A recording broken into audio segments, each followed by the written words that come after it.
ও মাম্মা আজকে লাঞ্চের মেনু কি? তোমার ভাত গোছাচ্ছিলাম। আচ্ছা ঠিক আছে, আগে বলেই নি। হ্যাঁ দাঁড়াও, হাতটা ধুই। আমার আর কথা বলার মতো এনার্জি সত্যি কোনোটাই নেই। হুম মুখ চোখের অবস্থা থেকে বুঝতেই পারছো, পুরো মানে একদম পাগল পাগল অবস্থা। কারণ হচ্ছে এই ম্যাডামকে নিয়ে আমি আর ওর বাবা গেছিলাম ডাক্তারের কাছে। জাস্ট 5 মিনিট হলো ঢুকেছি ঘরে, এখনো ড্রেস চেঞ্জ করিনি। ওর জাস্ট হাত মুখটা একটু ওয়াইপস দিয়ে মুছিয়েছি, আর আমি হাতটা ধুয়ে এসেছি রান্নাঘরে। কারণ রিওর প্রচণ্ড জোরে খিদে পেয়ে গেছে, 2:30 বেজে গেছে। ও বলছে মামা আমাকে তুমি আগে খেতে দিয়ে দাও। তো সমাধি সকালে মাছের ঝোল ভাত এক তরকারি করে রেখে গেছে, ঠিক আছে। তো আমি মানে ওকে নিয়ে ডাক্তারের কাছে যাওয়ার আমাদের কোনো প্ল্যান ছিল না। তো সেই জন্য আমি এখানে এই দেখো বেগুন কেটেছিলাম, ফ্রিজে ডাল আছে, ডালটা গরম করব, বেগুন ভাজা করব, আর এখানে একটা বড়া করব ডাল দিয়ে। তো সেই জন্য মানে সমস্ত কেটে কুটে গুছিয়েছি। এর মধ্যেই ওর বায়না উঠলো স্নান করব।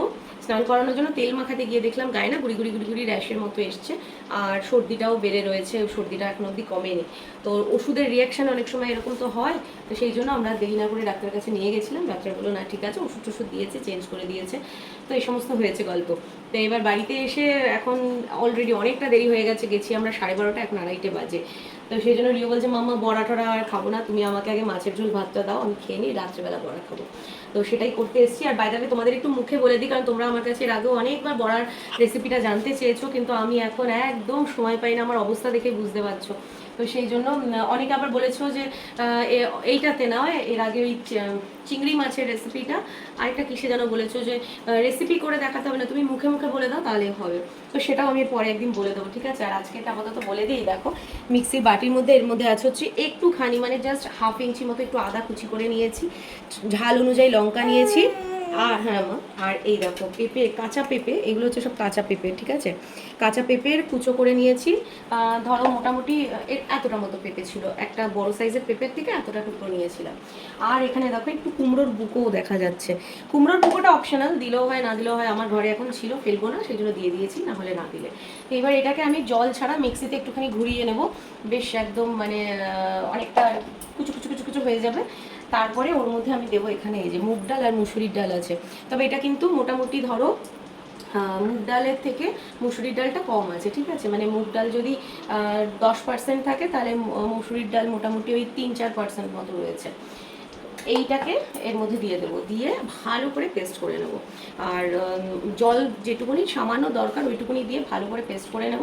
তার মধ্যে নুন, মিষ্টি, সামান্য মিষ্টি একটু, আর হলুদ অ্যাড করে ছোট্ট ছোট্ট বড়ার মতো করে তেলে ভাজবো। খুব বেশি তেলে না, অল্প তেলেই ছোটো ছোটো বড়ার মতো করে ভাজবো।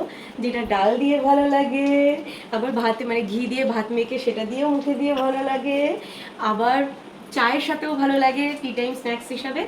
আর এটা দিয়ে ডালনাও করা যায়। এখন তো ডালনা করার মতো আর টাইম নেই, নাহলে বড়াটা ভেজে, সেটা আবার একদম ছোটো ছোটো না, একটু এরকম সাইজের টোপা টোপা করে বড়া ভাজতে হয়, ভেজে এবার ঝোল করে ডালনা করে নিলে মানে বড়া দিয়ে, সেটাও করা যায়, তাই তোমার। আর এটা কিন্তু খেতে খুব ভালো লাগে, নিরামিষের একটা আইটেম, নিরামিষের দিনে করতে পারো। আমরা শনিবার করে এখন কদিন ধরে নিরামিষ খাচ্ছি, আবার সেদিনটাতেও করি, শুধু সেই সময় মুগ ডালটাই থাকে, মুসুরির ডালটা দিই না।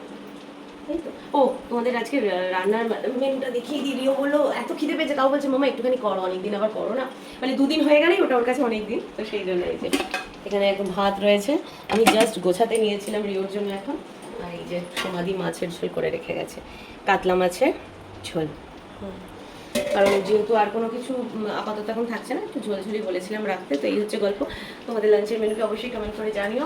আমি এখন ছেলেটাকে খেতে দিয়ে তারপরে মেয়েটাকে ড্রেস ট্রেস চেঞ্জ করানো, এই সমস্ত করে নিজে স্নান করবো। সারা গায়ে এখন গরমে মানে জ্বলছে যাকে বলে। আর এটা তো পুরো দেখো পিঙ্কি পরি হয়ে গেছে। দেখা মামা গালটা দেখা, গালটা দেখা, গালগুলো দেখা। ও বাড়িতে